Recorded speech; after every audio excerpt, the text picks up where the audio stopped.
Hello, welcome to the Nerd Council, home for everything nerd. Hi, man, dude, what's going on? My name is Timmy. And I'm Ryan. What's going on, guys? Um, I had a weird accident on Thursday night, so I somehow managed to. It's a weird story, but I somehow managed to snap the. It's a really gruesome story as well. Snap the band under my tongue on Thursday night. So I think it got caught on my. Don't ask me how. Someone got caught on my tooth and it snapped. So That sounds like painful. it's weird. It's not painful. It's just numb. Like I don't think there's any blood vessels in that area, but it was a really weird experience because I heard this snap go off my mouth, and I thought my tongue was gonna jump out my mouth because of it. But weird accident aside, yeah, all good. I think still reveling in what's the pandemic. You gotta talk about your new job, innit? Yeah. I got a new job working as a social media manager for GTV, which is a subsidiary. Whoa, you don't have to be telling people, the haters. Nah. I'm gonna tell people. Okay, I'm gonna tell people. I've got a job making content for Ubisoft. I don't care. I'll say that proudly. So it's my first day tomorrow. So it's gonna be interesting. But yeah, I haven't had a job like a year because of the COVID and the pandemic. But yeah, I'm excited. I'm that's all good. But enough about me. How you guys? What's new? Finding ways to just try to stay alive in this pandemic. That's what's new, bro. That's what's new, honestly, bro. How about you, Ryan? What's going on? Yeah, I'm just chilling. I'm just enjoying the weekends, not at work, watching films, series, WandaVision, playing games. That's pretty much it. In store? So what was that? You still working in store? Yeah. Well, even during the lockdown, they still got you. Ryan's been working since day one. He hasn't stopped. He hasn't it? He has been no furlough, nothing, bro. I hear it, man. But let's get started. Timmy, I'll let you start with a poll. So I did a double poll earlier this week, off the back of WandaVision, because it just seems to be what everyone's talking about. So I asked two questions. So the first poll was, could Wanda have defeated Thanos on her own in Infinity War? 59% of you said yes, 41% of you said no. Then I asked, could Wanda have defeated Thanos on her own in Endgame? 71% of people said yes, 29% of people said no. I'm very surprised by the results because I would have thought after everyone's watched the films and stuff like that the no's for Infinity War would be a lot more. But I don't know what you guys think because I think maybe because now people watching WandaVision, what she's doing in that, they got that in their mind thinking, obviously, she has the potential to do that, so maybe she could have done that. But obviously, as we've seen, each movie she gets more control of her power. So right. I think Infinity War came a bit too early for her to be able to defeat Thanos, even though she was close. But I think it was just that bit too early. But as an Endgame was 5 years down the line, 5 years in fame. In the snap-down factor, she would probably continue to grow her power, continue to grow as a person, and continue to master her powers, then to be able to defeat Thanos. But I would have personally voted no in Infinity, but yes in Endgame.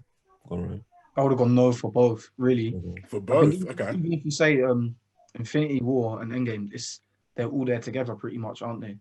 I mean, if you was in the say Thanos versus Wanda, sort of like in a one-on-one situation, I don't think she can win. Because even if you look at her power level in WandaVision, it's completely different to what we saw even in Endgame. Mm-hmm. But I mean, she did have Thanos on the ropes in Endgame. She had him. She had him until the point he called on the battlemen, the bombs and stuff. He had them. That's just a part of battle. That's not necessarily to say he would have lost. That's Thanos. I'm still backing him to get out of that particular situation, innit? But I see the argument. Yeah, fair enough. But therefore, especially in Endgame, you see the argument in terms of obviously he's like, I don't know who you are, but like he worries enough to go. We got cool bombs, and even if it hit some of my people, like we got to call it just to get her off me. So he therefore had her worried, I would say. Yeah, she could definitely hurt him, worry him, but I don't think she could have beaten him in that film. Fairs. Okay, let's get into the news of things. So the Golden Globes nominations came out earlier this week. Did anyone see any of the nominations? Did anyone see anything that caught their eye?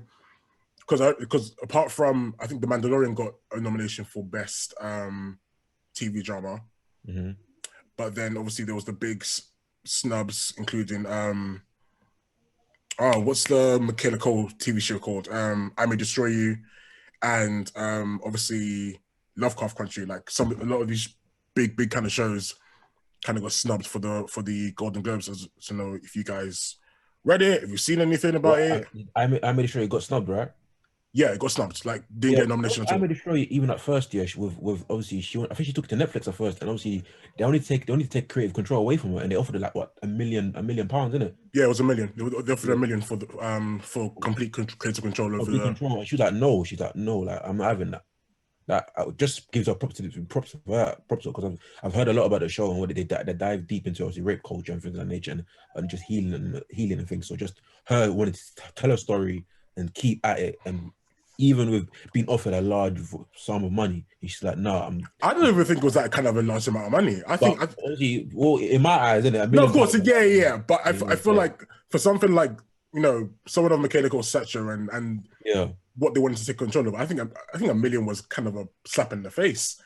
They should at least offer at least maybe 5 or 10, because I guarantee if it was someone else, probably would have offered her a lot more. And she goes to HBO and she sorts out a deal with them, which keeps control, and obviously, so it works on the end. So that shows just, you know, sometimes you got to believe in your thing before other people do, and also you got to believe it more. Even with they send you like an offer of X amount of money, but you got to think the long game. Like, of course, I want to go think, and I believe her project was therefore strong enough to, you know, need a nomination for something. But then it's this whole thing of, you know, I think a show called like Emily in Paris was created. I think the show was that a serious show? No, like she said she made it for Bants. Like she made the show for Bants, and then somehow this show is getting Golden Globe nominations and stuff. But you know, Michaela Coel's I May Destroy You, which was spoken about in excess and in length and praised highly by critics, doesn't even get a single nomination. And I don't want to get into a whole debate, so get the whole debate on, you know, on race and everything else, because we can do that from now till tomorrow. But it just seems to be a very much a repeated pattern of, you know, predominantly black shows and black films getting kind of stumped for these kind of throwaway shows. But nonetheless, I'm gonna go through the list of like nominees. There's so many. I think Chadwick Boseman got a nominee for his role in what's the film called? The one on Amazon. Amazon, yeah. Can't remember the name of the film. You can watch that, man. I still haven't watched that either, you know. But because I'm still watching Vikings, so I want to finish that. What other nominees were done? I'm trying to see. Because there's always a lot. Yeah, The Mandalorian got best television series in a drama. Okay, no, Lovecraft Country got best television series in a drama as well. So did The Crown. Let's see. We'll be with it if we go through the nomination. We will be very good, but you know, like there's always like there's always going to be snubs every year. There's always going to be snubs every year. So like, you can't please everyone, but obviously it is a big shock that obviously she didn't get, you know, a nomination for anything. But I guess they just didn't get it, or whoever's in the panel, you know, because it's always a committee. It's always a committee. I'd say a lot of these panels and committees are not very diverse, and a lot of them might just be male oriented, you know. All right, let's move on. All right, Zack Snyder confirms Justice League is going to be a 4-hour movie, not a miniseries. I'm fine. Give me snacks. Yeah, I prefer that. Give me a couple Red Bulls. That part. Don't you guys find it harder to watch something more than 2 hours and a half when you're at home compared to at cinema? Because cinema, you got to stay at home. Like, you're kind of like immersed in the cinema. You're immersed in the whole experience. But at home or wherever, you can be distracted by your phone. Yeah, it's definitely I think the beauty with watching things at home is that you have the power of pause and rewind. Yeah, I hear that, but you got like even at home, like saying watch something, your phone is more active than compared to the cinema. If that makes sense. Yeah, for sure. So, like, it's kind of taken away from the experience compared to obviously we wanted the Snyder Cut to be a cinematic release, you know, obviously it can't happen. But I'm just saying, like, if it's kind of taking something away from it. Oh, 100%. Yeah, it'd be a much better experience in cinema. Yeah. 100%. So, but that's for so many films that's going to happen to. So many films, the experience is going to be ruined because, I mean, I know we touched on it before with Wonder Woman, and we said maybe that film would be perceived better in cinema. There's going to be so many films this year that are going to suffer from that. No, like there's always going to be this thing about, you know, like most films are made for cinema for a reason, as opposed to them being, you know, TV movies, because you get that whole cinema experience, the surround sound, and like I said, the focus on you being watching the movie, not like you watching a movie and like you're live tweeting or you're texting. More distractions, yeah. Or like you go for a toilet break, and that's like there's a loads of distractions when you're watching things at home. So absolutely, I think the Snyder Cut is going to be under a lot of scrutiny, and I think a lot of that scrutiny, a lot of negative scrutiny, is going to come from people obviously having watched it at home and not having that cinema experience. Whereas if they watched a 3-4 hour movie in the cinema, it'll be a totally different conversation because there isn't that added distraction. You have to focus, you have to watch everything, you have to pay attention, as opposed to, because the thing with films like is if you take your eye off the film for like even a second, you do miss things. Especially as Zack Snyder film, there's a lot of intricacies as well, and a lot exactly of things played out in the long game. So I would say that's one thing you'd get to miss out on as well. Like it's a shame we're not going to get to watch it in the cinema, but I think it's more maybe down to people to have the cinema experience at home and try and focus solely on the film as opposed to try and watch the film and tweet and Instagram at the same time. Like, for example, the movie Avatar, that's like 3-4 hours long. I gotta watch that in bits compared to cinema just staying in one place and just watching it. I think so when I watch stuff now, like when I'm watching TV shows as well, I put my phone on airplane mode or I put my phone on the other side of the room for certain things because I was watching Vikings as well and I kept missing things because I was on my phone. So I just I don't even use my phone no more when I watch stuff because you just miss everything. I've fallen into this habit of putting, so like obviously because the iPhone's got like picture in picture now, so I fall into this really bad habit of having something playing in picture in picture and letting me tweet at the same time while I'm watching something or live tweeting, and I don't know whether that's a good thing or a bad. I already said it's a bad habit, but I think it kind of takes away from me immersing myself in the TV show. Like I did it with WandaVision. Like I'll be like I've got my phone open, like WandaVision's up in one corner. I've got Twitter there, just like tweeting away, kind of watching the show and tweeting at the same time. And it's like you watching WandaVision on your phone. I watched it on my phone because I was tweeting at the same time, so I thought might as well. And it's just like you got that stuff like that. Especially you got to put your phone to the side, man. Yeah. I'm not doing that again. Just put my phone to the side, watching it, then tweet my phone right after. Yeah, of course. I'll get out of it. I don't know, but let's move on. Batwoman's Kate Kane, Ruby Rose explained, will now focus on the new character, Ryan Wilder. The black Batwoman. Black Batwoman. Like, I don't know if I've said this before, but like, bruv, like, I don't care about the Batwoman. Like, to be honest, I don't. I'm not care about with Ruby Rose. I don't think I care about with Ryan Wilder. Unfortunately, it's not a good product. I've been watching it once. It came on E4 like late at night. I was like, this is so horrible. I'm not watching it. I don't think a black character will change it because obviously she is beholden to the bad writing. There's only so far you can take, or me be interested in a black character, but the whole universe around her is just poor because the writing is poor, exactly. The acting is poor. Yeah, like switching her out to be a black character. Like don't get me wrong, it's great and everything, and I'm more supportive of her. Like good luck to her in the role, but I'm not investing my time in Batwoman. Not in its current state, not with the current state of like the CW verse. I'm not doing that. That as well. Like I'm just not like. Right, how about you? Love to, you're the resident. No chance. But to be honest, I wouldn't have watched Batwoman even before they changed. Right. And obviously changing an actor isn't going to make a difference to me. So no way. I think everyone's pretty much done with CW now. Everyone's just checked out mentally. Been checked out. Isn't the Flash getting another season? Yeah, got season. I don't know who's still watching that show though.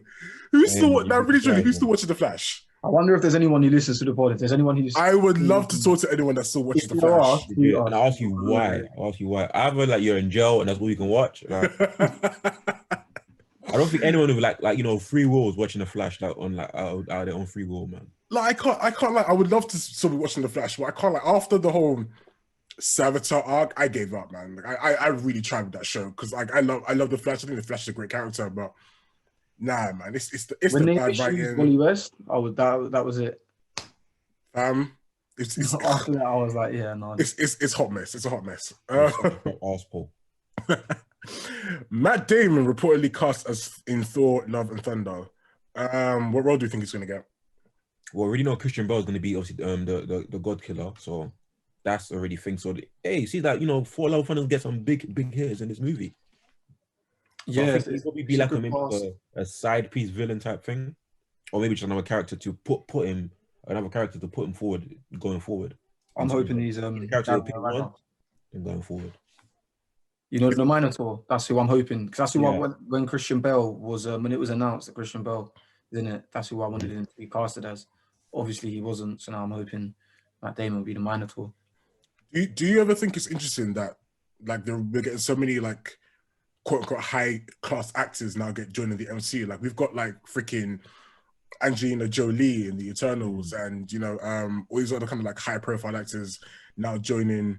They're seeing the where the ranks of money the is at, and they're seeing where the hype is at. Because obviously, like the MCU has catapulted a lot of people's careers, isn't it? And even made Robert Downey Jr. again relevant. Because remember before MCU, he was seen like as a flop, as a recovering alcoholic and whatnot, all the demons he was going through. But now we've seen as the biggest, one of the biggest actors in Hollywood renowned. So now people going, I can do this and still be seen as a serious actor. So people are in on it, man. They're trying to make that Disney money, man. It's where the money resides. So. It's good for comic book movies as a whole as well, because sometimes you get a lot of stick, not being like proper cinema, or do you know what I mean? It's not proper film. So if the bigger actors are still going there and taking them roles in it, then you can't deny it. You can't deny it, because the big actors ain't, because those actors, they could be like snobby, like, no, I don't see it as proper acting, but no, they're going through it and they're interested, they want to do it, they're putting themselves forward, rather than obviously, for example, Marvel or DC having to find characters or actors that nobody knows, but they're actually getting A-list people, like undeniable A-list guys. We definitely have to talk about that one day in terms of like why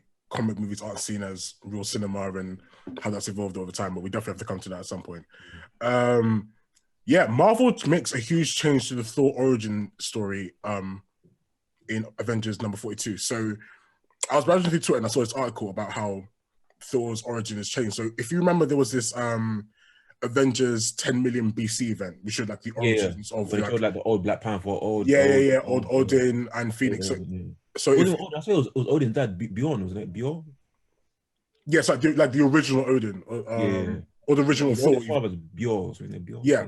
So apparently, it turns out that in this now new continuity, that Odin and the Phoenix Force. Phoenix Force is Thor's mom, innit? Yeah. So the Phoenix is now Thor's mom. Yeah.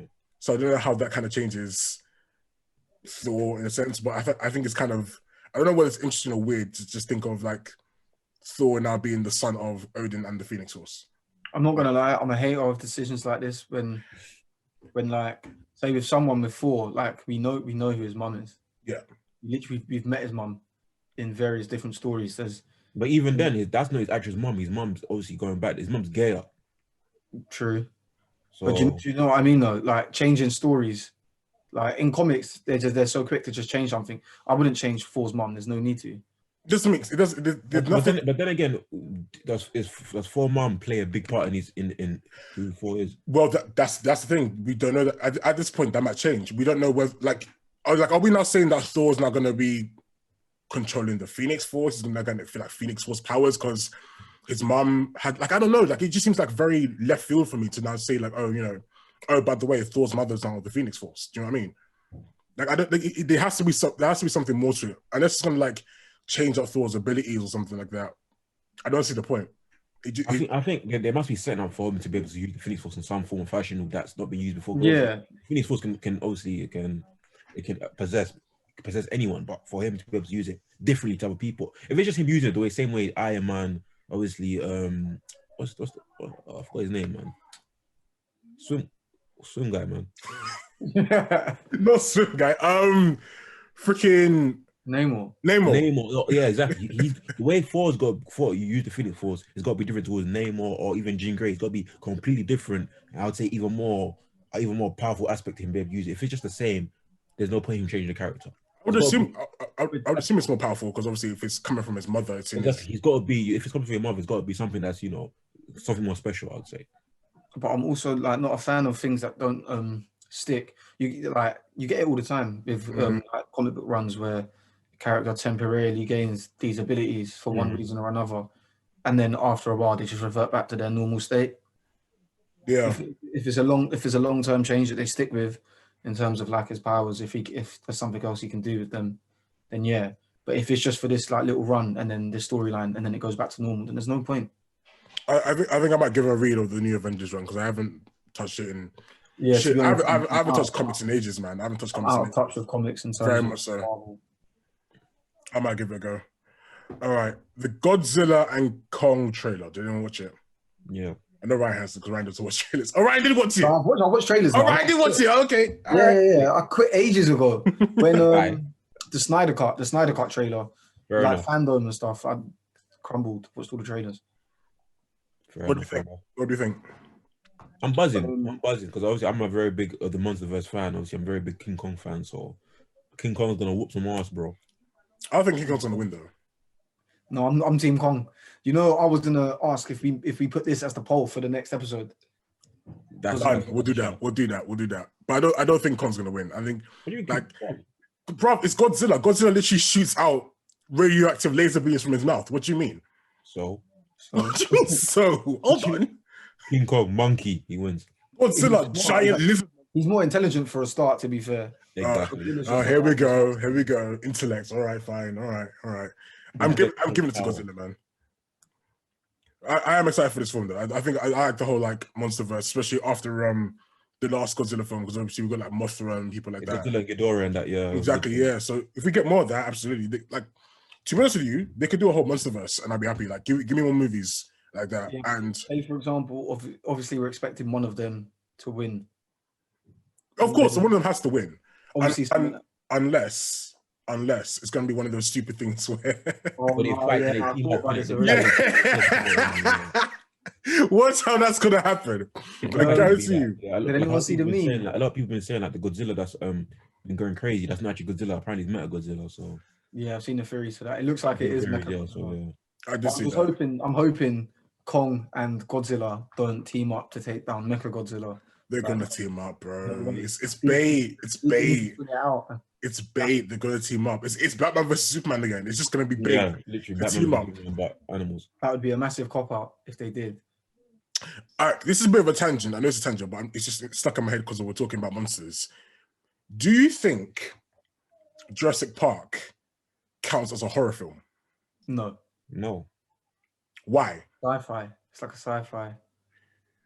Sci-fi horror then? No, it's not a horror. You know, because when you deep it, Right, like, why would you say sci-fi? well, not sci-fi, but what is it? Like a I mean, it technically is sci-fi Drama because or obviously thriller? it's science fiction. Like Science bringing fiction, it's dinosaurs science back to fiction, life. yeah. Definitely science fiction, isn't it? Is it really though? I don't know, man. That's a debate for another day. okay. But do you think it's a horror film? You said no. No. It's definitely not a horror film. But you've got literally people being eaten by dinosaurs. That doesn't class as horror, though, does it? Yeah. People get eat all the time, B. Is Alien a horror film then? No, but that's just like that's just a bad thing happening. It's not like a Ooh. horror element. Is Alien a horror film? It's closer than Jurassic I Park. would say the old Aliens and Predators, they were horror films, but now they're more not so. Okay, we'll come back. I know it's a tangent. We'll come back to that at some point. But okay, let's move on. The Mortal Kombat movie is coming out in a few months. What do we think? What are we expecting? It's probably going to be bad. Very bad. Simple as. Not much more to be said. What film? Like usually films that games that become films, they don't usually do well, do they? They never like films from games, films from anime. Anime, yeah, they don't. You know, Never do yeah, well. anime background, yeah, Never really do well. Background, but you'd think that right now, obviously, Mortal Kombat kind of like superhero in a way. You'd think they're able to do that a bit better because obviously we've seen superhero films do well, and obviously using powers and using different fighting techniques and whatnot in movies. Why would Mortal Kombat not follow that blueprint? Why would you think it fell compared to other movies that use fighting and powers and whatnot? I don't see why it would at this point. I think initially I did think it would be a flop because it hasn't really worked in the past. But I think if they get the right special effects team behind it, it could work. It could work. But it's gonna be under a lot of scrutiny. It's gonna be put under a lens very much so from the beginning, and people are gonna nitpick. I think it's just to be expected, especially because it's WB as well. It's just gonna be nitpicked a lot. It's Warner Brothers. Yes, Warner Brothers. More Kombat's on the Warner Brothers. Yeah. What's next? So Tom Holland says Uncharted will have the biggest action sequences of his career.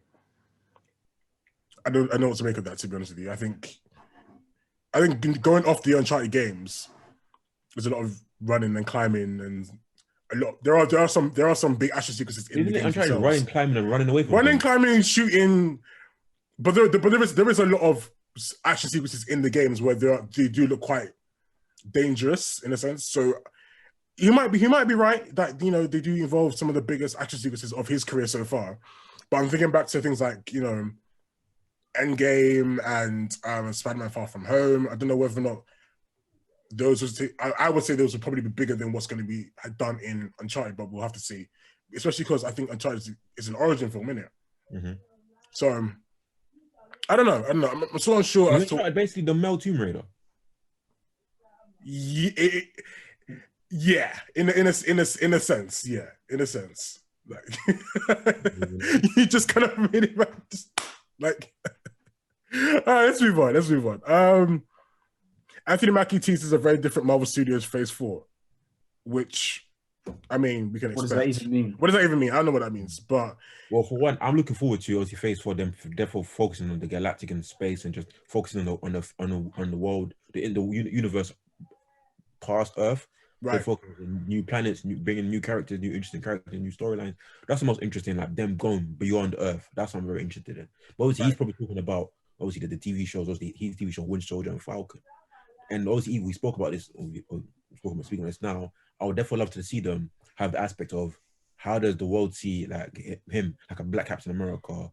How does Bucky take the obviously he didn't get chosen to be Captain America, as we know. Bucky also becomes Captain America in the comics, but in this world, he doesn't get chosen. He chooses Falcon. So does the world see a Black Captain America differently? Do they touch on that? Does Falcon see any pressure by being the first Black Captain America?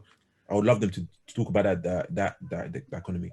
Mackie actually said in a recent interview that even though Steve gave him the shield, Sam hasn't officially accepted the role as Captain America. So he said that it's undecided as to who Captain America is in Falcon and the Winter Soldier. And that's what the show is really about. It's about deciding which one of the two will become Captain America. But I don't think that's the case. I don't think that's kind of really what's going to happen. It's going to be Sam. He doesn't. I think it's pretty much decided that it's Sam. I think if in the TV show they follow something, so maybe he might doubt himself. He might doubt himself, and that's something that he has to deal with as you go through the show. But I wouldn't expect the shield to go to Bucky at all. Yeah, like it did make sense to me. I think him doubting himself is part of the show, and which is what will make interesting TV anyway. But I'll definitely let him talk about the racism aspect as well. I'll definitely no. Like yeah, I agree. Like we've said it before. Like even though he's a superhero, he's still Black first. So I'll definitely let him talk about that, or just to mention him in some form or fashion. You know, that'll probably be one of my biggest critiques of the show if they don't address that in some kind of way. Even Bucky talk about it, he can be like, all right, cool. I was raised in the 1930s and 40s, and now it's the 2000s, and not much has changed in the way people see each other. I would love to hear Bucky's experience of him, you know what I'm saying, being in Wakanda.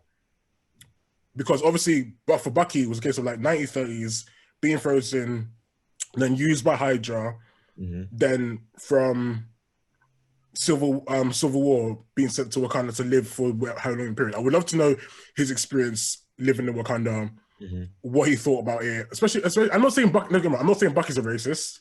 I'm not saying that at all. So wherever it comes from, I'm not saying he's a racist, but obviously because he was brought up in a particular time, he hasn't had, I guess, the time to adjust that say Steve Rogers has. But we'll see. War Machine's supposed to appear in Falcon and Winter Soldier as well. Do you think he's no longer salty about what Falcon did, didn't it? Was it Falcon or was it Vision? No, it was Falcon. Well, it was kind of Falcon's fault. Was it? Because obviously, remember, Vision, like, obviously, I think he dematerialized and Falcon, like, dodged it and hit War Machine. That's what I remember. I don't think he'd blame Falcon for that. No, but yeah, even in Endgame, though, he was like, no, it's all good. Okay, fine. Fair enough. Fine. What's next? A new report claims DC Comics will rename Black Adam to Shazadam. I'm sorry, I can't read this properly. Rename Black Adam to Shazadam in the near future. Why? If they do, I will boycott because that's such a dumb name. I did see someone on Twitter saying it's clickbait, and that's definitely not going to happen. Because apparently the source of where this has come from, they've read it themselves, and they said, right. Bullshit. Well, I don't actually know. Because they could. These comic people, man. They could change it up at any time. They could do like a 5-series run, and then just like that's such a bad name. Anyway, Hellblade 2 actress teases Xbox Series X game in new Twitter post. Yeah, I don't know when Hellblade 2 is coming out, but I'm definitely playing that game when it comes out. I thoroughly enjoyed Hellblade 1. I'm glad I got the opportunity to play. It's one of the most. Ryan played as well. Right? Yeah, Ryan, have you finished it yet? It's good. It's a very unique game. I don't think there's any other game that I've actually played that's quite similar to it. It's the sound engineering, man. Like I don't know how they did what they did, but they did what they did well. Like, it's one of those games you have to play with headphones. Like when feels like sounds coming from different directions at different times. All the time. And it's a surround sound type game, eh? It's not even surround sound. It's more, I would say, more 4D sound, because like it feels like voices are coming towards you, behind you, in your ear. Like it's a very surreal experience to play. Like it immerses you into what the character's going through. Schizophrenia, and just trying to relate to that. Especially because there's no HUD in the game. Like there's no, you can't see your health. There's no like tutorial for the game. There's no like nothing. Like you have to literally go into the game more or less blind and use the voices to kind of help you know what to do. And again, like I said, it's very surreal and very immersive. And it's only like 8 hours long. Like it's an 8-hour long game, but it's probably like the longest 8 hours you ever play. And against some of the most difficult bosses like I've had to go against as well. So if you haven't played Hellblade, play Hellblade. It's an amazing game. All right, what's next? The WandaVision ending. I knew we were going to come to this. What do you think, guys? What do you think? I'm still letting stack up. I ain't watched it yet. Oh, so we can't talk about it. Can't talk about it. Fine. You can. No, I'll just watch. Did you know what happened? Yeah, more or less. Yeah. What do you mean more or less? Explain more or less. With the babies and that, and the WandaVision, like finding out obviously her reality is starting to like come apart.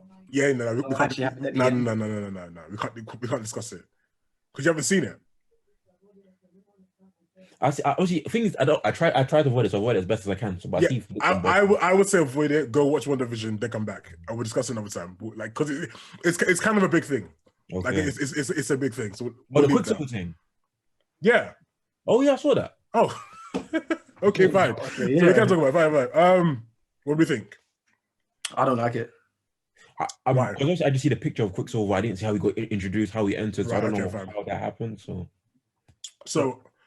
go Ryan. What do you think? Do you know what? You don't like it? I mean, it depends, to be honest, because I've seen a lot of people say they think that Wanda's pulled him from the multiverse or an alternate reality, right? Because she couldn't bring back her brother, and as you saw earlier in that episode, the whole thing with the dog, it kind of makes sense. Explains that she can't bring people back from the dead, but it doesn't make sense if she has. And there's some people saying that it's just the same. He's not actually Quicksilver. It's just like a cameo. Yeah, that's what I think. I think the twins are the ones that did it. I don't think it was her, because she seemed like she was expecting someone at the door, but she wasn't expecting him.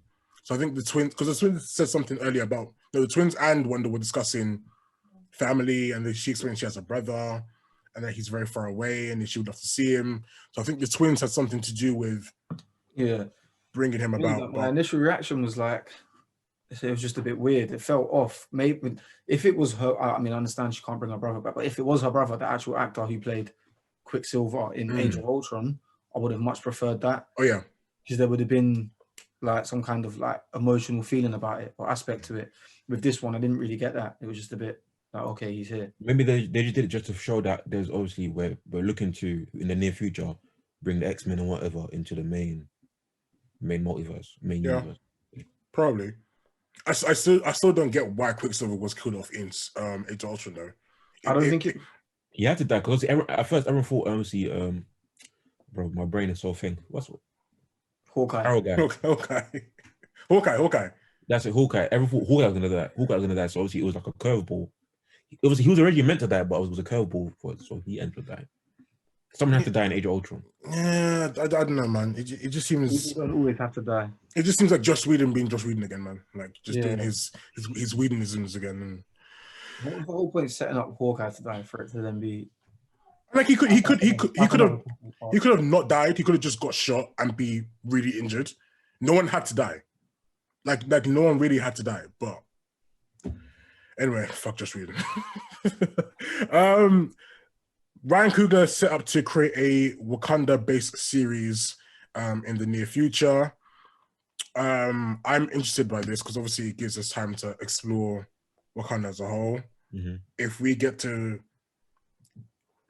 listen, if the whole series about the Dora Milaje, I'll be happy. I'll take that. Yeah, I don't mind. Like, I wouldn't mind that at all. Like, yeah, I think it'll be very Yeah, interesting. I don't mind Dora Milaje, all the other tribes, how they connect with each other, how they think, Yep. the power struggle in Wakanda. Obviously, talk about should they help the outside world, talk about the history of Wakanda. All of that stuff. There's so much Ryan Coogler can cover, and I would be up for all of it. Even talk about the spies that all around the world. What do they get back? How they feel? How they feel about the world around them.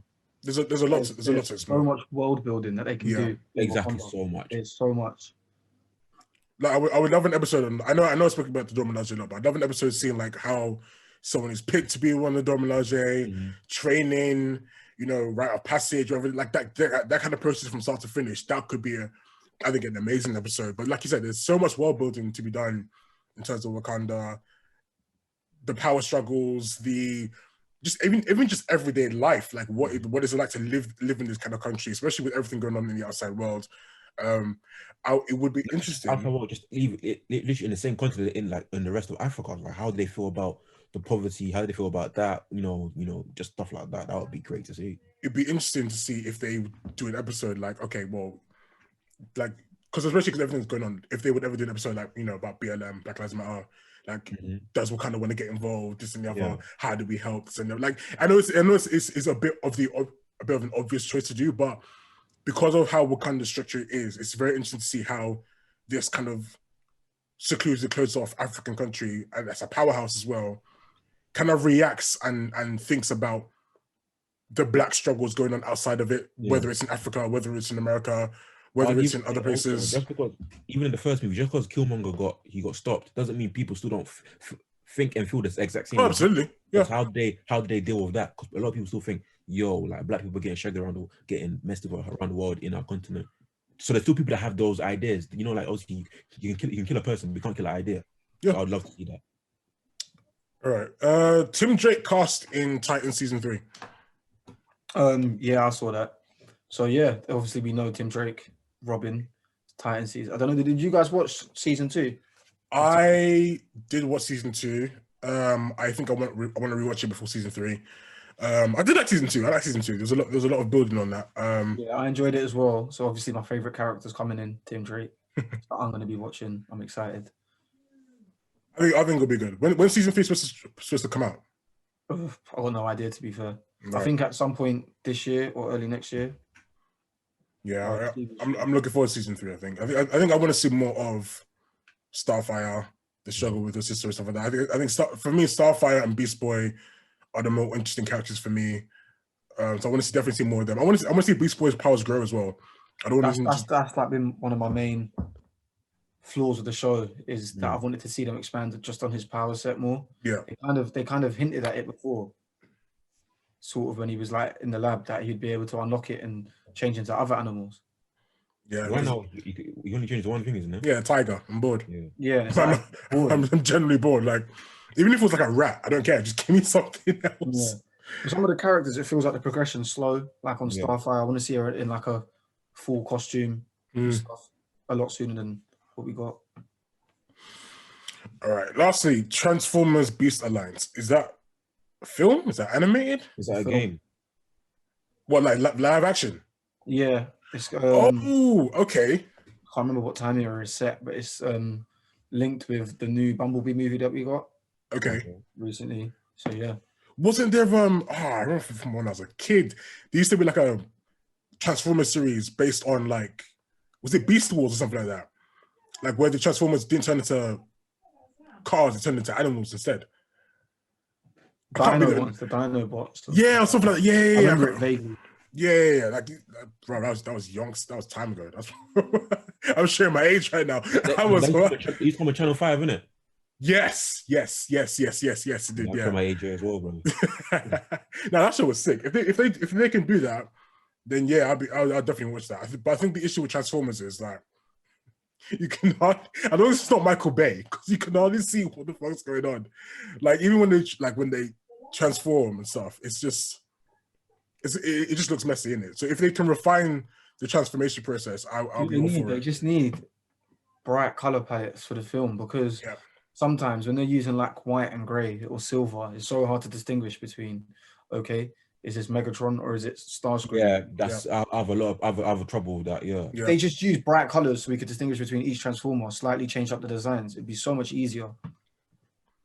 But I doubt they will. I think they're gonna do what works, I guess. But I mean, you know, you're right because like even they're fighting, but you think is this the Decepticon? the- Autobot? Like who's like exactly the fights are so confusing to watch because you just see a cluster of silver, Yeah, and it's like where does the color go? Because obviously when they're in like their car forms, you can see distinct colors. So why does that color now disappear?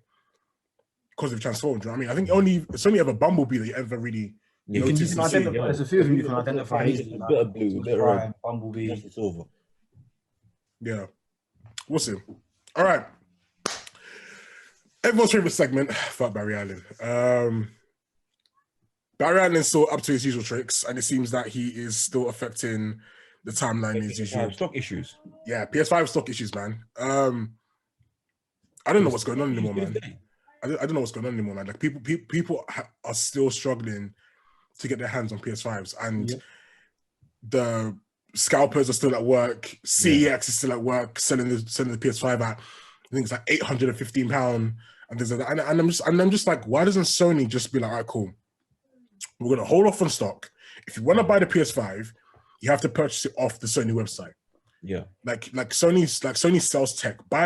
Have people buy the PS5 off the Sony website until they can get a hold of this or get control of the scalper situation, because there's no point sending game 2,000 consoles and then having 1,500 of them bought off by scalpers before they even go live because of some kind of loophole that they found. It's unfair to people, man.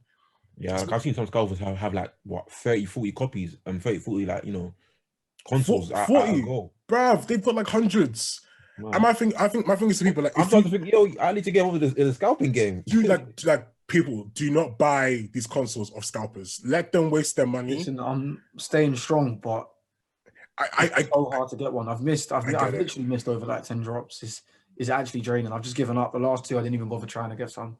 So fuck it, I'm just gonna wait. The temptation is real, but don't spend 600, 700, 800 quid on a console that costs only 400.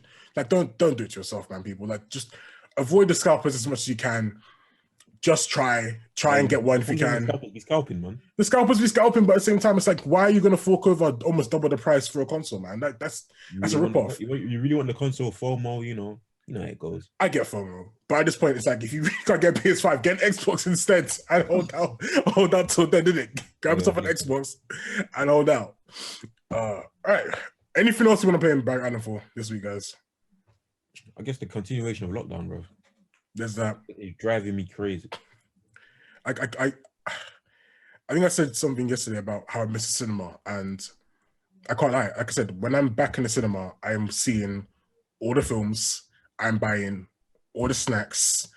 I am living in that cinema for the day because you know what I'm saying? Like back to back movies. I will use my Cineworld cards to see all the movies, and bruv, every movie. I don't care what movie it is. I don't, even if it's freaking Barbie and the Unicorn Prince, I was seeing that movie. I don't care, bruv. I'm going to the cinema to watch movies, bruv, as soon as I can, bruv. I'm tired.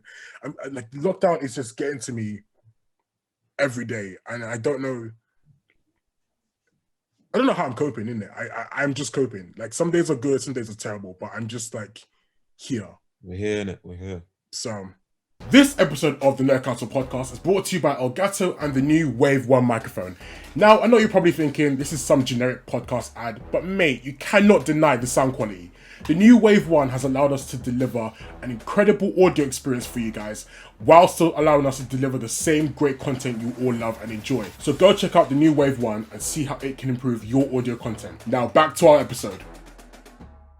In December, Disney had their Investors Day, which essentially they showcase all the future projects that they are currently working on. And basically they gave us loads of stuff. They gave us a hell of a lot of stuff. So I thought it'd be a good idea to kind of break down some of the things that that caught my eye from the list, as it were, because there was so much stuff. I don't think everyone's caught everything that they mentioned.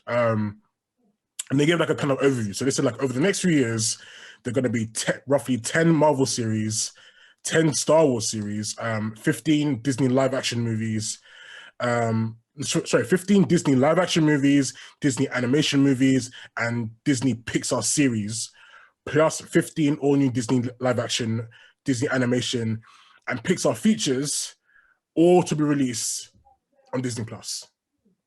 That's a whole lot of content. There's a lot of there's like I said, there's a whole lot of content. They did like this whole thread. They're trying to be the own thing. Are they trying to catch up with Netflix in terms of like sheer volume of stuff? I think that's it, because obviously I remember when Disney Plus first came out, really and truly people were buying it for one, nostalgia, and two, for the Marvel series shows. Yeah. Like that was usually either fell in one of two camps or both camps. Like it was usually when I watched some classic Disney stuff, or you watched the for the Marvel series that were coming. So obviously, as time went on, Disney started dropping more original stuff on Disney Plus and this and the other. But I think you're right. I won't say they're playing catch up, but they want to expand the library as much as possible, because right now it's very limited to a few things here and there that I guess are exclusives. But yeah, they are trying to boost up the library as much as possible. So let's go through a couple of things that caught my eye. So from Lucas, the first is from Lucasfilm. So from Lucasfilm, they are creating a Rangers of the New Republic series set within the timeline of The Mandalorian. Now, I don't know much about the Rangers. Star Wars isn't my bag. So I don't know if you guys know anything about the Rangers as characters within the Star Wars universe at all. No, even that, I'm not too sure. I'm not too aware of them. I don't know what they do. Are some like Police Galactic Force or something? I'm assuming. I mean, it could just be an original property that they've created just to fit in within the timeline of The Mandalorian, that they said.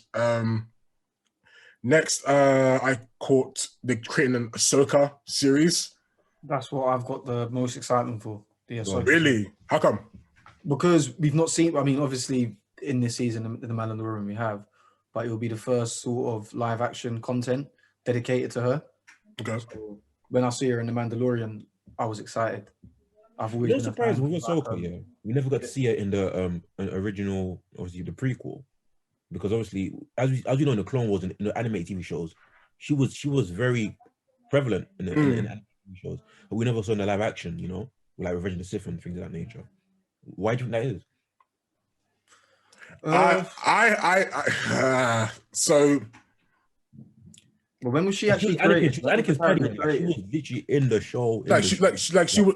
She was very much integral to the Clone Wars. She's not mentioned at all. Yeah, but when was the Clone Wars? When was that show created, and when were the movies, mate? Let's do a Google search. Came out before. Well, two of the movies came out before. So the Clone Wars TV show created for the TV shows. I might be wrong, but I thought Ahsoka was created for Clone Wars or Rebels. So the Clone Wars TV show first aired in 2008, and then the Attack of the Clones. Excuse me, hold on. The Attack of the Clones film came out in 2002. Revenge of the Sith was like 2005, wasn't it? And the Revenge of the Sith was 2005. Yeah. So the show was created after both films, okay. So but takes place between the two. Yeah, so I was under the impression the character was created after the films were even made. Yeah, more or less. So fair enough. That's a fair enough.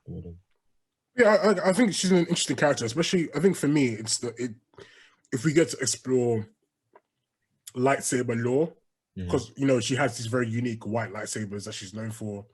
So if we get to definitely explore that and get that talked about more, because I think with a lot of Star Wars stuff, I think for a lot of people, if it isn't in the confines of the films, they're not going to know about it too tough, innit?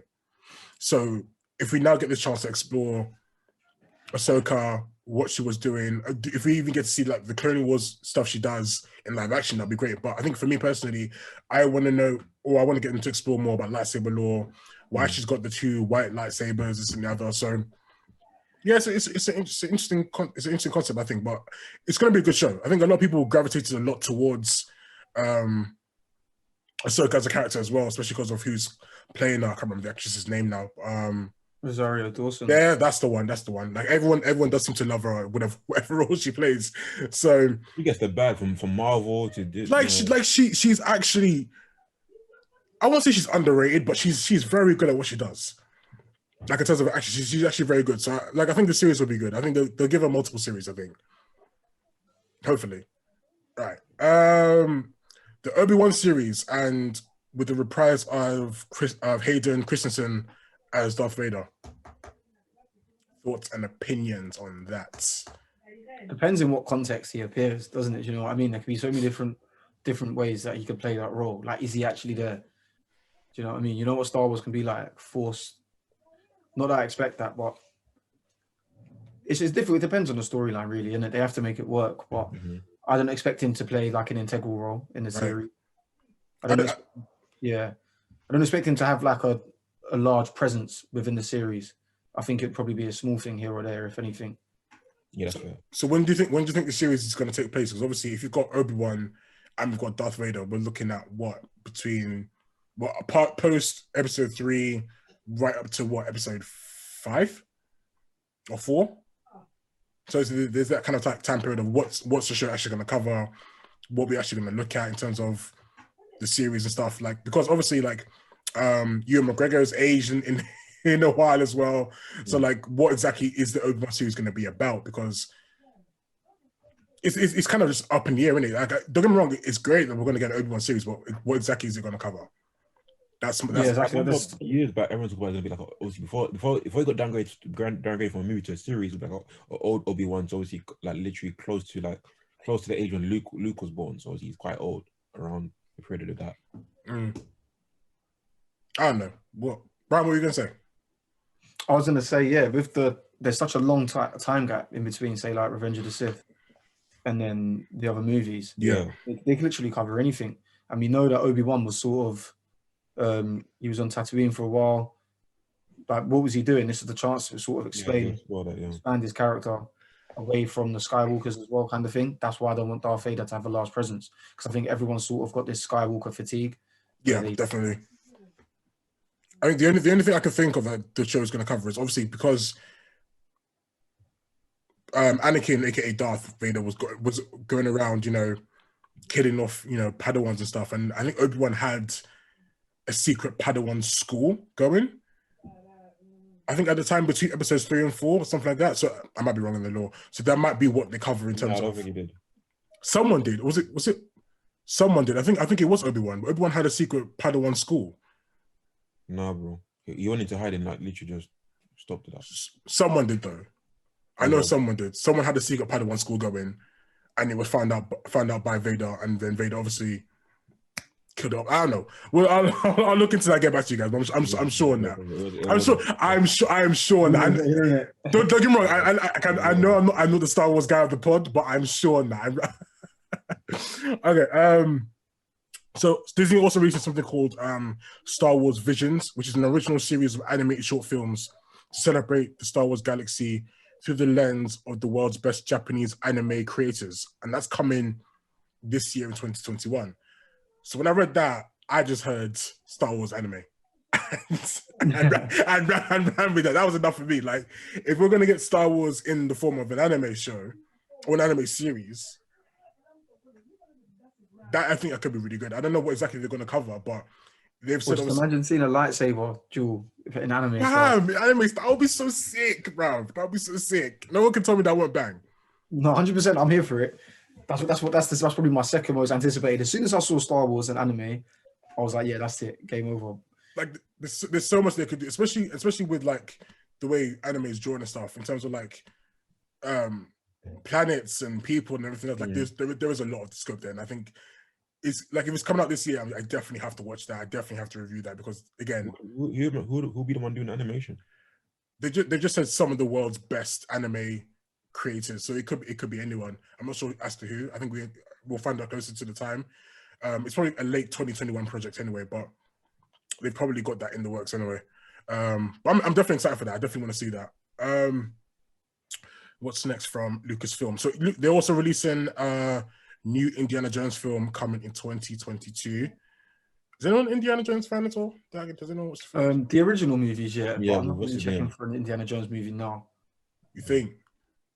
Did you watch Temple of the Crystal Skull? Temple of Ali Doom. Ma, that one. No, Temple of the Temple of the Crystal Skull, the one with Short Round. Short Round with Shia LaBeouf. No. No, I don't think so. The fourth, yeah. Don't watch it. Oh yeah, I think I checked. Was that the one where he's in that nuclear, that like Nuketown place? Yeah. And he hides in the fridge. Hides in the oven. Yeah. Okay, from that part when it blows up there, I've not seen anything. From that part onwards, I've not seen it. It's not the best indie film, but you know, I might give it a go because I do like the whole premise of Indiana Jones and stuff like that. Raiders of the Lost Ark and Temple of the Doom. Oh yeah, Raiders of the Lost Ark, Temple of Doom, top quality films. Like even as old as they are, I can still rewatch them and enjoy them. Who said Kalima, by the way? Sorry. I always crack you. I don't know why, but yeah. Lastly, from Lucasfilm, Patty Jenkins is creating a Rogue Squadron. I think either a series or a film. I guess based off the Star Wars Squadrons. I think Patty Jenkins could do a good job of that, but I don't know what it's going to look like in a sense. What do you guys think? Wait, this squad, is it on Clone Troopers or what? So the Rogue Squadrons, I think, is based on the TIE fighters and like the Rebel Alliance. Yeah, Rebel Alliance fighters as well. So like it's basically gonna be like dogfights. So like I think it's a dogfight series about the pilots. Is it gonna be like Poe? You know Poe, the character from. Yeah, basically that. So it's gonna be a series about people like Poe and what they do. Yeah. I don't know if it's a series or a film, but Patty Jenkins is directing it. She's she does what she does. I think what's she done before? Wonder Woman 1 and 2. So what's she done before Wonder Woman though? She must have done other stuff, right? Because I'm not trying to say she's not good at her job, but I just can't. Her name sounds real familiar, like besides Wonder Woman. Let me do a quick look. So she's done. So the only feature film she's actually done is Monster, which I've never heard of, and then 2003. Then 2017 she did Wonder Woman, obviously Wonder Woman 1984, and then she did Arrested Development for one episode. She's not done a lot. She actually hasn't done a lot. She's done like one, 2 episodes of TV series here and there, but she's not done a lot of things. So I'm actually surprised that, don't get me wrong, obviously, like I said, she's gained recognition because of Wonder Woman, but she hasn't got a lot of, directing. Why name's so familiar then? Probably just because you hear it a lot. Yeah. But yeah, let's move on to Disney Studios. So Disney Studios are creating a Cheaper by the Dozen remake starring Gabrielle Union. And I'm so sorry. It's gonna be so bad. I'm so done with remakes, reboots. Ugh. I'm kind of. Do you know when something is done once and it feels kind of unique and it keeps getting done over and over again and it starts to lose its kind of edge, as it were. And I kind of feel that with rehashes and reboots, especially when it comes to rehashes and reboots where there's race involved. Like, don't get me wrong, I am all for pushing diversity and switching things up, but not when it just feels like it's being done for the sake of it. Like, Cheaper by the Dozen doesn't need a reboot where like the family is diverse. Personally, for me, like the reboot full stop. It doesn't need a reboot full stop. Doesn't need a reboot full stop. So then to have a reboot where you now wanna throw race into the mix, I just feel like it's just kind of like, why? Like you could have done a better original property. You could have created something brand new with Gabrielle Union if you wanted to do that, and still make it a comedy and still have a diverse family, but it doesn't need to be Cheaper by the Dozen 2 or 1, whatever one is. Like I just kind of feel like it's kind of boring at this point. Like it's just expected. And I don't want to watch things that I just expected. I want to be intrigued and interested and excited for stuff. And this film, we're no longer getting original ideas. We're just getting rehashes of stuff. Yeah, which I don't get because there are some we reached that stage in human evolution where there's no more original ideas. Nah, bro. I think there are some talented writers out there who are creating some amazing stuff, but they're not given the time of day. And what people would rather do is just rehash stuff because it's easier and at least then they know in terms of like costing and performance stuff. There Bro, could be a lot of these reboots are failing though. Rehashes and things, they're failing. and they're still gonna do it. They're still gonna do it. I mean, Disney has so many live action remakes planned, and it's just like, why? It's I will come to some of them now, but it's just like, why? Like, you could literally have someone who's written a great movie and back that instead of just trying to throw all these like race rehashes and it's just boring. I'm bored. I'm bored. I'm over it. Been boring. They are creating a prequel to the live action Lion King, which I don't know what that's gonna be like. I was thinking the live action Lion King, but a prequel in terms of what Mufasa and Thingy and Scar growing up. It could be. That'd be interesting, but obviously because I ain't seen the live action, but from like if it was animated, I would be very interested in that. I think it's going to be live action again, but like now that you said that, it could be exploring Scar and Mufasa before the Lion King, so that could be interesting. And just seen them, how they grew up, how their parents treated them, and why Scar was so jealous, whatnot. Maybe he was treated badly by his parents, maybe he was forgotten. I'm very interested in that. That hasn't been shown ever, even in anime form. He was born bitter for no reason, man. There must have been a reason, you know what I'm saying? And I would love to hear that reason. Yeah, that'd be interesting to see actually. Like, initially, I was like, I'm over it, but I'd watch that. I think I would watch that. I haven't seen the new live action Disney film. I think it just looks trash. I'm not here for it at all, so I haven't seen that. But yeah, I think it's interesting for them to create a prequel in a sense. So one of the other live action remakes that they're making is obviously The Little Mermaid. With Halle Bailey, the singer from Halle and Chloe. Mm-hmm. I don't know what to make of this live action remix. I'm so uncertain as to how Halle got the role to begin with, because I haven't seen her as an actress apart from, I think she's in Grownish. I think Grownish, Blackish, Side-ish. Grownish, Black. There's Grownish, there's Blackish, there's Mixedish. I think they're making another one called Oldish. I think that whole ish that whole ish run is gonna, bro. They're gonna milk that for every penny they can. So expect more of that. But yeah, I don't know what to make of a live action Little Mermaid series. I don't think it's gonna be a TV series. No. Sorry, it's a film. It's a film. It's gonna be corny and just look. I don't think Disney should do any of the animated properties in live. Actually, I wouldn't mind a live action Hercules film. That's slap. That would slap, because there's so many things to Hercules that make it such a good film. So that could slap. And plus, we've seen like Greek mythology type films do well anyway. That's the thing. Hercules has more than just the Disney thing. It has all the Greek mythology tied to it. That's what makes it interesting. Yeah, he's like the Little Mermaid, even the Lion King. He's like, like, could you imagine like a live action Toy Story? No.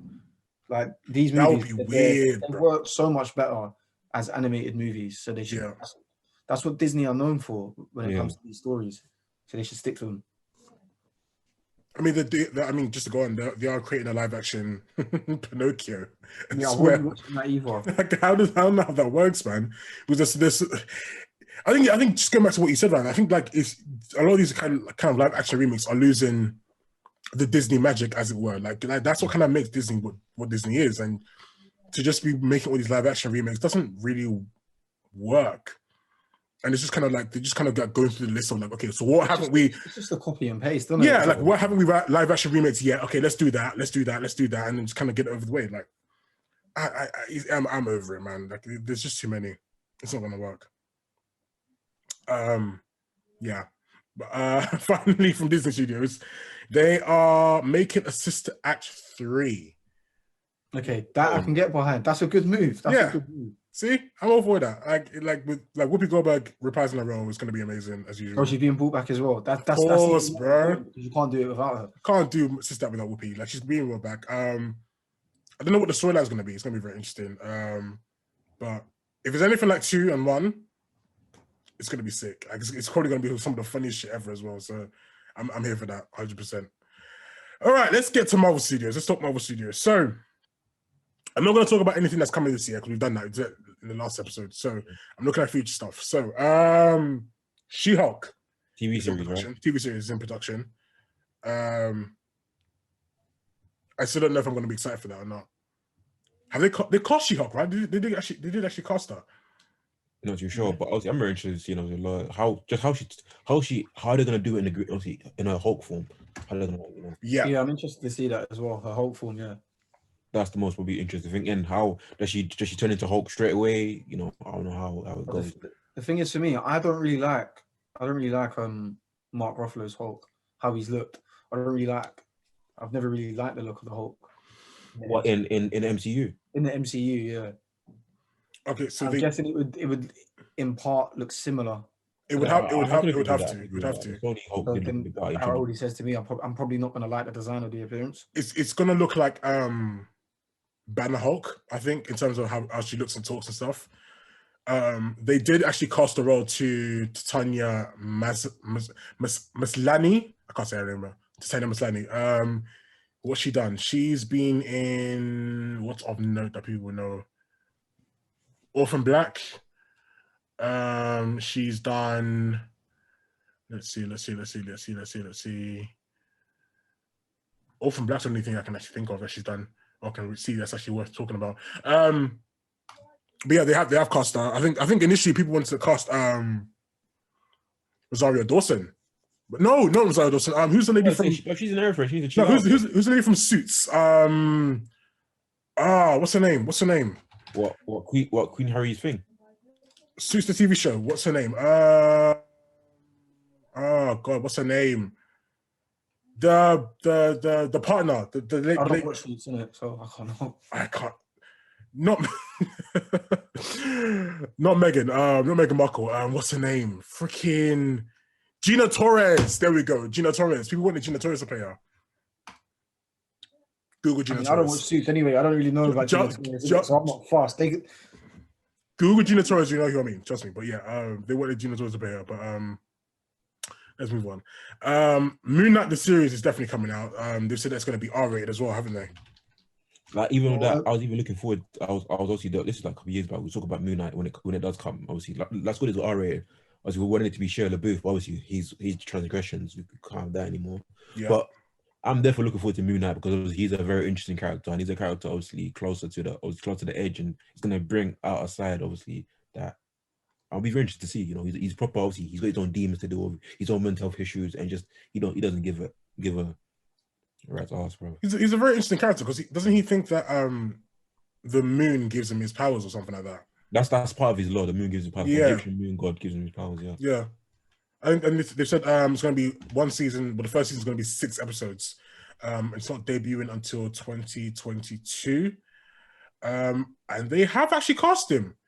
They said, Oscar Isaac. Okay. Yeah, it's Oscar Isaac. Yeah. Yes, Oscar Isaac. That's going to be sick. That's a very good casting. That's a very, very good casting. Very good casting, yeah. Disney have announced that they do that Disney Star thing. They've got that. It's either coming or it's already there, where that's where they're going to put like some of the more like 18 plus content. Like Deadpool, for example, they're going to put it on Disney Star. So with Disney Star coming in, it allows them to obviously make the regular content that we want to see.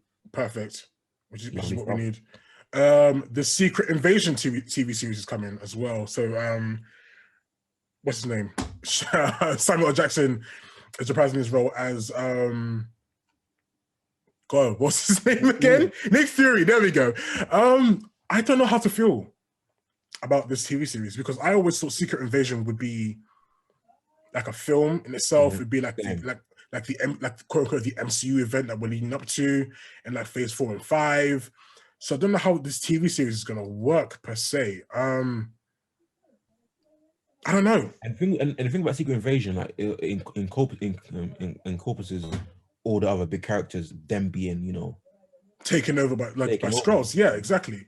So if this is like a self-contained film, who are they taking over, and how did they get over it? You have to ask as well, how is it even going to work? Because if you look at the Captain Marvel movie, and if you look at Sword, Talos, the perception we've got on Skrulls at the minute in the MCU is that they're good. It's completely different. Yeah, exactly. It's completely different. They're the refugees and the good guys. So yeah, so how are they even going to do that storyline? I think it would probably be quite different to what we expect. I mean, even just going with that way, like the only thing I can think of, it might be a reach. It probably is a reach, but the only thing I can think of is that they're probably going to introduce the Kree as the actual invasion itself, but then it loses the whole You lose the secrecy, bro. secrecy. He loses the shape-shifting type stuff as well. So like, I don't know, man. I just feel like it's a bad move to have this this TV series as Secret Invasion. It should be something that we're leading up to, but yeah, I don't know, man. I don't know. I'm very iffy about that. We're getting an Ironheart series as well. I think I've spoken about Ironheart a few times on the podcast in the past. I think. Yeah, so Ironheart's coming in 2022, I think. They've already cast her role as well. So they've cast Riri Williams as Dominique Thorne. So she hasn't actually been in anything worth noting, to be honest. She's a new young actress who's playing Riri Williams. I don't know how you can really do Riri Williams without Iron Man. Because they're very integral. No, well, when she became Ironheart, Tony Stark wasn't around. I think he was in a coma at the time in the current continuity. Is that right? Wasn't he? Oh, really? Was he? I might be wrong, but I remember I was reading comics around about the time because I did read some of the Ironheart stuff when they first dropped it. Iron Man doesn't necessarily need to be there. Sorry, what's that? Go ahead. I think she made the stuff herself. She makes everything herself. But like, there is this whole like, isn't it the whole story about how she becomes Tony becomes her mentor or something like that within the story? I'm sure that's part of it in some aspect. But yeah, I don't know. I think it's just kind of it's not that difficult of a thing. I think even if you look in the MCU, the world that they've built, the universe they've built, Iron Man's a prominent figure. That's still, even what he done, how he saved them at the end, that's enough to inspire people or to inspire someone like Riri to become. I don't know. I agree with Ryan though. Do you think they're gonna change up her suit? Because I don't like her suit in the comics. I really don't like her suit in the comics. I think it'll be similar to that. Starting off anyway. Then if we get upgrades going down as she progresses. Because I know she's young and stuff, but but the love heart in the armor is not kind of for me. I can't like it just seems too cutesy, and which is maybe that's fine for some people. I still think they called her the wrong thing. I still think they should have called her Iron Maiden. I think they should have called her Iron Maiden. Iron Maiden would have been a sick name. Like that's a bossy ass name to call someone, but who knows? They might change it. I don't know. Ryan watched about Vikings, bro. Maiden. No, fam. Iron Maiden is a sick. I've been watching Vikings as well. I've nearly finished it. I'm on episode 5, season 1. And I've been playing. You're way behind. I've been playing Valhalla at the same time. So at the minute, I've been just taking in like all this Norse mythology. What's next? Don Cheadle returns as Rhodey in Armor Wars, an original series coming to Disney Plus. So apparently the series is about what if Tony's tech falls into the wrong hands. So I'm guessing. Haven't we seen that already? I don't know what other wrong hands they can be, but apparently it's gonna be this whole thing about, I think maybe War Machine and probably someone else donning. Also touching back on the Riri thing, just to go back. Go ahead. You've got Rhodey as well. Yeah. Can help her guide her, whatever needs to happen, sort of thing. And she might even appear in Armor Wars as well, because obviously she's an armor superhero in that sense. So I think Armor Wars is going to be a bit interesting, because it's like, okay, are we going to get other, is it going to be like this baddie wanting to become Iron Man or pseudo Iron Man? Is anyone else going to take up is Rhodey going to take up the mantle? Do you know what I mean? Like from being War Machine to Iron Man? Like, is Rhodey even worthy in a sense to be the next Iron Man? Like, what do you guys think? I think he's happy he's being War Machine, man. Yeah, exactly. You don't actually need another Iron Man. It's not like a mantle that gets passed on. Right. Yeah. To be honest, I think I like War Machine's power suit anyway better than Iron Man. You got guns popping out the sides and that. Yeah, but I can't lie. That turret on his shoulder is probably the sickest thing. What is way too big? Nah, man, it's Tony's is much better. Fam, it could be bigger. Tony's is much better. It has them little missiles. That just... Nah, like the turret is sick, bro. The turret is sick. Like it just sits there. Like he needs another one on the other side, bro. War Machine's armor, and you look at Tony's as he goes through the MCU. He bulked up. He done him dirty. He done War Machine so dirty with the tech he had at the end. The War Machine's even changed though. Like it's been pretty consistent in it. That's from Iron Man 2. It's not changed. He gets a bit of a bulk up. He gets a bulk up in the Stinger. That's about it. Like it's just he gets a bigger minigun. That's about it. No, they did him dirty for the armor, man. They could have done more. What else? We got Blade coming as well, obviously. Will Blade, would that appear on Disney Star as well then, right? It'd have to. Because obviously it's going to be R-rated. You'd hope so, yeah. That's what I'm saying. This Disney Star, it makes a much better case for like Blade, R-rated stuff, innit? Moon Knight. But are we? I'm buzzing to see Mahershala Ali be. Oh, he's gonna be sick. He's gonna be sick. But are we not hoping a lot of these films are gonna come out in cinema? Blade's gonna be a film. Blade's a film. Blade's a film, bro. It's not a TV series. It's a film. Why do I think it's a TV series for some reason? No, it's definitely a film. It's definitely a film. Okay, so let's say obviously I know the people get me. Okay, say these other stuff coming in 2022. Maybe we sorted out things by then. Oh yeah, of course. I would hope so. So I would definitely hope so. Maybe they can come out in cinemas where we can go watch. Yeah, I would hope so. I would hope so. I mean, they're saying, I remember reading an article like the rate is UK, just as UK for example, the rate the UK is going down. Everyone by September will be, if they want it, be fully vaccinated. I think by the end of this year, God hoping our government is actually. Obviously, there's gonna be like a small minority of people that don't want it, but yeah, heard and just thing. But basically, the rate they're going because they're vaccinating people like 300,000 a day or whatever. So literally because right now they're getting over 80s, under 80s, 20s, 70s. Right now they're at 50s. So obviously by September, everyone 50. Everyone should be vaccinated. Everyone should be vaccinated by September. Yeah, so I'm hoping so because like I'm over it. By the end of this year, I think the worst of the pandemic will be over, and then like 2022, we can just get back to normal and stuff. Yeah. So, Ant-Man and the Wasp: Quantumania. So I think this is Ant-Man 3, which I'm guessing is going to be them fully exploring the quantum realm and things like the other. Yeah. What do you guys think? The quantum realm was very interesting. Obviously, now they show the time travel aspect of that. Are they going to explore that as well and use that? They can do a lot. So I'm very happy. The quantum realm itself, I'm very happy to see what they do with that. Even that the villains they might be able to, obviously Kang or whatnot. We can just see different time travelers. So it's going to be a very big part of that. No, but they cost Kang, didn't they? They cost what's his name?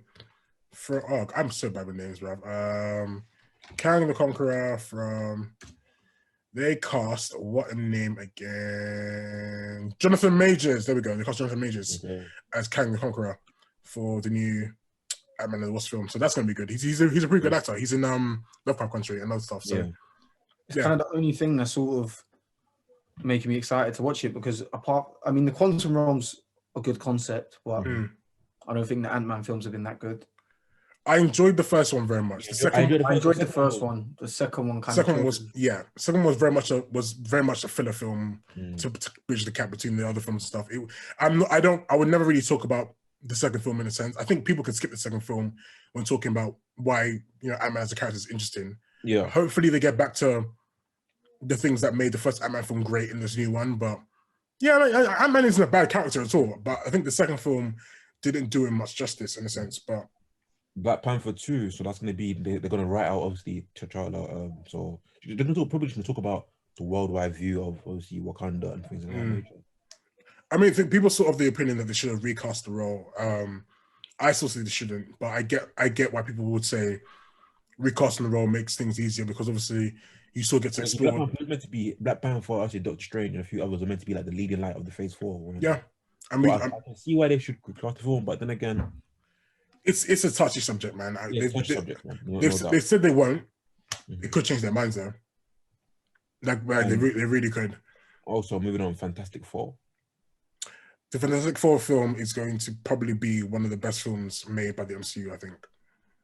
The good thing about the Fantastic Four and the law, because Fantastic Four is a family, so they can go on their little project that gives them power at any point in time. So literally, it's not like X-Men where mutants have been around since day dot. Well, before they get the powers, they can fit that into the timeline very easily. Very easily. Introduce the Fantastic Four, yeah. So they can transition into the MCU very easily.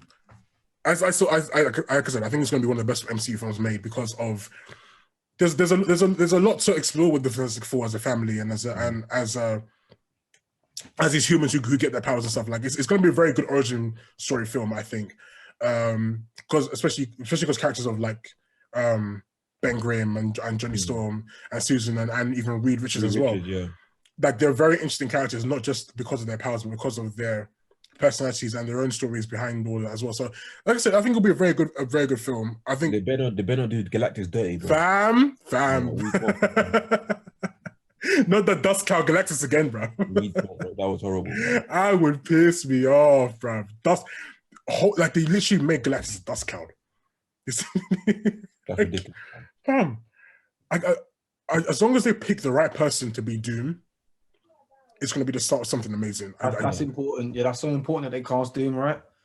But also, Johnny Storm's coming back. Human Torch is one of my favorite characters, so I'm waiting for the Fantastic Four. I'm with it. For sure. Okay, so that's everything I picked out.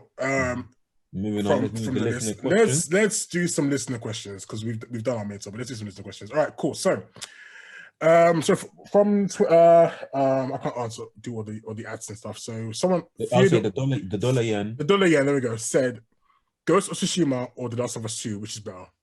I'll say Ghost of Tsushima. Gun to my head. Ghost of Tsushima.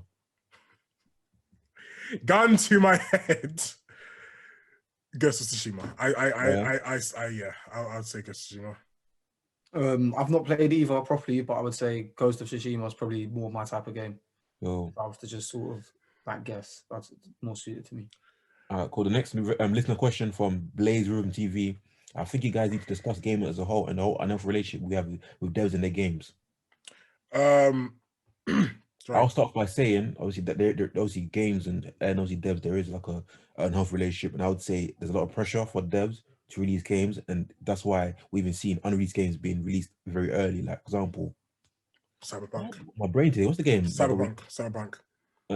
Yeah, Cyberpunk being released. That game, everyone knew it was unfinished because obviously it kept getting pushed back, and obviously the bad publicity it got every time it got pushed back, just it kind of pressured the game studio to release the unfinished product. So obviously right now, I think a lot of gamers are being even more entitled to be getting things much faster. That's the word. I think and that's why even though I'm angry, but I'm kind of happy that Rockstar and GT are taking their time with the next game. Yeah. Gamers, we as gamers are very entitled because studios will tell us like, okay, this game is coming out in this year, maybe this month or whatever it is, and we're like, okay, cool. And what we expect is that the game devs drop the game when they said they would. And it's not, I don't necessarily think it's a fulfillment of promise. I think it's just like we as gamers are just very entitled because we think like it's your job to make games that we like. Yeah. If the game you make isn't the game I like, I'm gonna have an issue with it because I'm the one that's spending money. But and I get the whole kind of consumer demand, whatever it is. But like sometimes you have to remember that there are real people behind these games who want to get the game right. They want to obviously produce the best game possible, and sometimes there's going to be delays. And sometimes getting the game right, you got to delay, and also you got to delay it. Some of these games, like the intricacies, and also in terms of world building, you can't build the whole world, the whole universe in the game, and expect the game to come out earlier than expected or on time. Sometimes things get pushed back. Like a lot of gamers don't understand the intricacies of creating a game. It's not as easy as open up Microsoft Paint and. Especially with these games, this is thousands of people coming together to create one thing. Exactly. So delays and different setbacks of different natures. Obviously, sometimes gamers we've got to a stage we're very entitled, man. That's what I would say. So it's becoming very unhealthy. So even like game, I'm hearing people gamers literally finding out who created the game, going their social media and attacking them. Yep. You see it all the time. I mean, gamers, a lot of them in general are just it's quite toxic because of, like you said, like the sense of entitlement. Yeah, but they need to give the devs the space to let them just create the product. Sometimes there's going to be delays. Sometimes there isn't. Do you know what I mean? That's with like every other content, especially at the moment when you put context with like what's going on at the minute. Exactly, in the world, like the pandemic and that. Exactly, like they are trying their best. They are generally trying their best to produce something that they want you to enjoy, and you badgering them and abusing them and.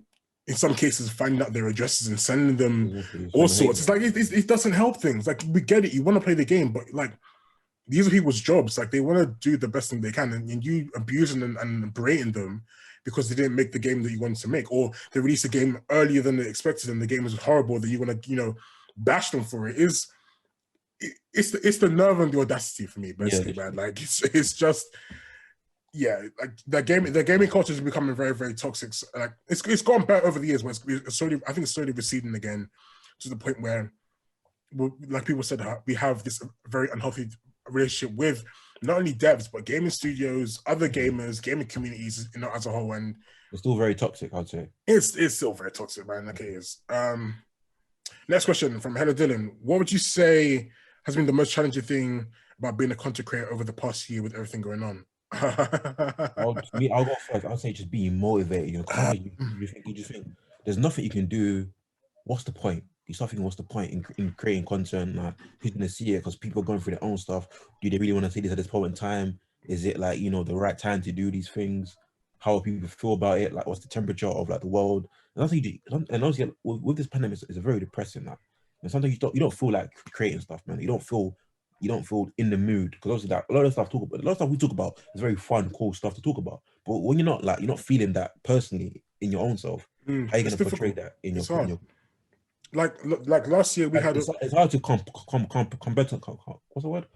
Compartmentalize the life and content creating sometimes. I would say last year we had a very good year, and part of me, like, if I'm going to be very honest with the listeners and everything else, I think part of me feels like last year might have been a bit of a fluke.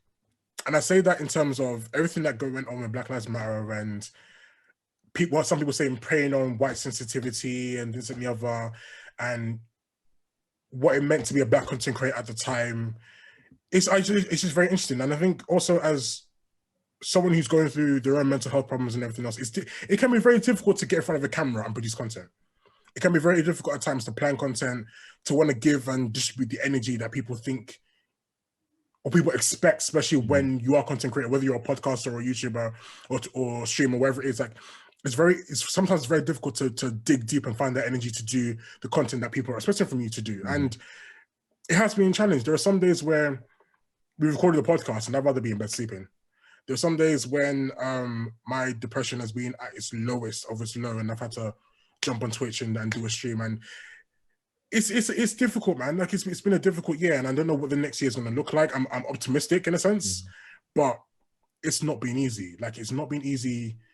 It's never easy being a content creator, to be honest with you. Because I'll even say there's been days like I don't want to talk to anyone, but I got to come on the camera and speak to you guys. I just don't want to speak. Sometimes it feels like we are doing it. We have an obligation to people who enjoy our content, because, especially because of the time we're going through, we as content creators are providing an escape for people. Whether it's 500 people, whether it's 1,000 people, whether it's 5 million people that you're producing content for and they're engaging with it, we in a sense do have a quote unquote responsibility to create the content that people can use to escape from the difficult situation we're in, which is the pandemic, or whether it's Black Lives Matter, or whether it's Me Too, whatever it is, whatever the situation is going on, we do provide, in a sense, a service. But I think a lot of people forget that we as content creators are also going through our own stuff. And we're also going through our own tribulations and hardships and stuff like that. So it can be a bit difficult to create the content that I guess we're expected to do. But yeah, that's what I really would say. I don't know, man. But Ryan, what do you think? You've been a bit quiet. I was just waiting for you to finish. It's hard, especially when, if you look at, for me, I much prefer how we record before, when we could go to the studio. Simple things like that. I feel like I can get a lot more engaged with the podcast when I'm with both of you guys. You're sitting on one side of the table, Timmy's on the other, and we can hash out our thoughts on whatever the topic is. You miss that human interaction, isn't it? The virtual stuff for me is a lot harder than when we're doing the live events. Do you know what I mean? I like it when we see people who buy tickets to come to our quiz. Yeah. You know what I mean? They say, "Oh, how you lot doing? You lot are doing well. Keep it up," and so on. Do you know what I mean? No, I totally agree with that. It's hard to stay motivated in that sense, because we haven't really had that. Do you know what I mean? There's no excitement. We had a few of our events cancelled. So, yeah, it's tough, but here's the next year, innit? Fingers crossed. I can't remember the last time we saw you guys, Do you know what I mean? It might be well over a year, bruv, because the last time we were in the studio, I think February-ish, just before things kicked off. Well, maybe like late February, I think we were in the studio last, and then the pandemic happened. We were planning our Call of Duty tournament with Microsoft and stuff like that. That fell flat. I think at that point I was just like, okay, maybe this pandemic thing isn't gonna really kick off. Maybe it's not gonna really happen. Yeah, like if you think no, not a Like pandemic. it'll die off in maybe a couple My months. lifetime. Yeah, and it just got worse and worse and worse and worse and worse. And it's like, I think you're right. I do just miss human interaction as a whole. Like I think it's interesting because before the pandemic, a lot of us people spoke about, you know, how great technology is and how we're making technological advancements and this and the other, and you know how pivotal technology is to human life and everything else and blah blah blah. And now that we have to live in this, I guess, technological bubble where we have to do things virtually and digitally, we're realizing that nothing can really replace that human interaction and human, no doubt, that human experience that we get from being around each other, whether it's just a couple of people, whether it's a massive group. Doing things like this, like even talk to friends over Zoom and stuff, it's never going to replace seeing people in real life. I think that's the one thing the pandemic has really shown me, that once this thing is over, I'm spending as much time as I can with people in the physical space as opposed to the digital space. I don't want to spend endless time texting people and FaceTime. I want to be in people's presence. I want to hang with people and in there. So, but yeah, like don't get us wrong, guys. Once this pandemic thing is over, we are coming with a bang with the physical events, man. Quizzes, live shows, tournaments. Even if it's just a case like we get people to come around and just chill with each other, like we're gonna do it all, because like I said, the physical interactions with people are so pivotal that they can't ever. What we do it for. That's what we do. Yeah, that's what we do it for. We do it for you guys, and we do it for the community. So, yeah. Let's move on, because we're going to be able to talk about it. Because we're not only content creators, we're community managers as well. That's what we do. There we go. We bring the community together. First and foremost. Yeah, man. So Deborah from Instagram asked if there was a modern anime big three, what three animes would you guys choose? I would say Attack on Titan, My Hero Academia, and One Punch Man. I was with you until One Punch Man. Okay, what would you swap One Punch Man out for? Demon Slayer? I would say Demon Slayer. I would say Demon Slayer. I would have said I know it's very popular, it's won awards. What about Jujutsu Kaisen, or is that still too new? It's still too new. Still too new. I would have said Seven Deadly Sins, but that third season was such poor showing. Animation was trash. I don't even think modern anime, I don't think you can even put them in the same bracket as the big three, because the way anime is told now is completely different. No, of course, but I think she's saying in terms of a modern. So you've got the classic big three and a modern big three, innit? Yeah, that's the way I like to see it, because I don't think there'll ever be a big three that replaces the original big three. The original big three are the big three for a reason. But I think in this modern aspect, I would definitely say My Hero Academia, Attack on Titan, and Demon Slayer for what they're actually, you know, doing for the anime culture and things like that. But I would love to have said 7 Deadly Sins, but it's just such a disappointment. I'm not gonna. The Fall Off was crazy. Fall Off was mad, bruv. Mad. For like they literally had star quality in terms of the anime that they're producing, and then that third season came along. I don't know whether they got lazy or whether they just didn't care anymore. Like it was just poor, man. Yeah. Poor showing. Alright, cool. Dancing_Game of 4K said, what's your guys' thoughts on Nobody Can Beat Goku debate? I don't know what answer this, because if I answer this the way I want to answer this, you're not gonna hate me. No, answer. So obviously, okay, so because I'm not really deep on Dragon Ball Z lore and characters and stuff, I'm gonna answer it as a broad spectrum, right? I don't think he's that OP as people want to make him out to be. If he was up to me, he wouldn't even be put in the conversation. I just think he's just overrated. For me, he's another Superman, isn't it? He's just an overrated powerhouse that I don't think he's as powerful people make him out to be, but he's beatable. I just think it's just a question of who can beat him. But yeah. Well, I'm firmly on the side like people obviously asked the Goku versus Superman debate. Yeah. I'm firmly on the Superman debate, innit? So there's my answer. Superman will punch him off, innit? Beat the brakes off him, in my opinion. Max. Well, that's neither here nor there, but I definitely think like, especially Dragon Ball Super, from the little bits I pay attention to, he's not even the strongest in that anymore, so he clearly can be beat. There we go. All right. Yeah, true. Right, that is it for this episode of the Nerd Council podcast, people. Thank you for tuning in, much appreciated. So the usual stuff. Socials. Follow us on social media. Find us on Twitter, Facebook, Instagram, YouTube, hashtag the Nerd Council, Twitch, please. LinkedIn. Use the hashtag the Nerd Council when talking about the episode. Let us know your thoughts on the upcoming Disney projects. Are there any that you're excited about? Let us know your thoughts on things like, Godzilla versus King Kong, which one's gonna win, which one lose, we'll drop a poll on that. Let us know your thoughts on WandaVision. Let us know if you wanna send us in any questions that you got as well. Questions. We need the questions to keep I love questions. Keep the questions coming in. Also, if you want to appear on the shows, or if you want to appear, what you want to talk about, we're definitely going to try and get people on as guests from next month. Just give us time to kind of organize ourselves, because it's hard to sometimes do that sort of thing. But we definitely want guests back on. We love having guests on. What was I going to say? That's kind of it. But yeah, guys, as always, thank you for tuning in. A shout out to Elgato as always for supporting our podcast and supporting everything that we do. Until next time, people. Peace out. Are you a content creator looking for some new kit? Well, Elgato has a quality range of products just for you. That's right, Elgato isn't just for gaming content. From the Chroma Key green screen, the Key Light which provides studio quality lighting, and of course the new Waveron microphone providing outstanding quality audio, Elgato is there to meet all your content creation needs. Visit elgato.com and check out the full range of products for more information. And a big shout out to Elgato for supporting us.